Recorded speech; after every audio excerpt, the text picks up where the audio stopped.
அப்போ பாக்கியராஜ் வந்து சாங் வான்மேகங்களை அதில் வந்து தரதன் தரதன் தரதன் தரதன் ஒரு வயலின் பீட் வரும். அந்த தரதன் மட்டும் எடுக்கிற ஹீரோயினுக்கு எடுத்துட்டாரு.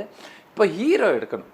அதுதான் ஃபஸ்ட்டு ஷாட்டு சாமியெல்லாம் கும்பிட்டுட்டு பாக்கியராஜ் போய் டைரக்டர்கிட்ட ஆசீர்வாதம் பண்ணிட்டு அந்த மேக்கப் மேன் ஒரு ராஜேந்திரன்ட்டு அவன் வந்து நல்லா 16 வயதுலேருந்து நல்ல நல்ல படம் எடுத்து யாரையோ கூட்டி வந்து கேமரா முன்னாடி நிறுத்தினா எப்படி படம் விளங்கு என்னமோ கிறுக்கு பிடிச்சிருச்சு. அதான் நான் சொல்கிறேனே, கமல்ஹாசனே ரஜினிகாந்த் போட்ட அவங்களுக்கு மேக்கப் போட்ட கையாது இந்த கையை தூக்கி இந்த ஆளுக்கெல்லாம் போட சொன்னால் எப்படின்ட்டு போட்டு புலம்பி ஒரு குப்பால் கரைச்சி இப்படி மொத்த பேர் கவுண்டமணி ஜனகராஜ் மொத்த பேருக்கு அடித்து மொத்தமாக கொண்டு வந்தால் இவருக்கு கேட்குறாரு பாக்கியராஜ், அந்த ஹீரோயினுக்கு இந்த ரோஜுன்னு ஏதோ போடுறீங்களே இந்த கன்னத்தில் அது கொஞ்சம் ஆமாம் நீ இருக்கிற ஆளுக்கு ரோஜு வேறு போட்டு ஏற்றுவாங்க போய் நடிச்சிட்டு வாயா அப்படி அந்த வெறுப்புலியாக பாக்கியராஜ் வராரு.